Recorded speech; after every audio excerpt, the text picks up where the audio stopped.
mag-walk tour tayo sa Corpacan Forest Park. So, ito yung man-made Corpacan Falls.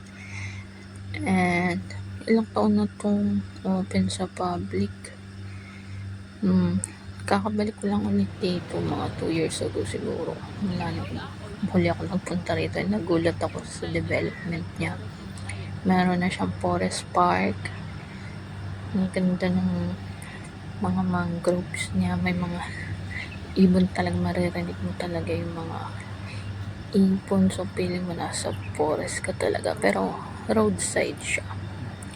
Makikita niyo siya along the road kapag nagpunta kayo sa Corpacan Corniche. Tapos, kaka-develop niya lang, I think, kaka-open niya lang nitong summer. I'm not sure, pero, yeah. Ang ganda niya. Tapos, may mga kakainan din. Ito naman yung mga nagpipishing. And kung namin yan siya. Ang hinihila nila yung isda. Ito na. Sa amphitheater. Tapos, paalis na kami niyan. Ito na siya sa waterfalls naman. Yung man-made waterfalls nila.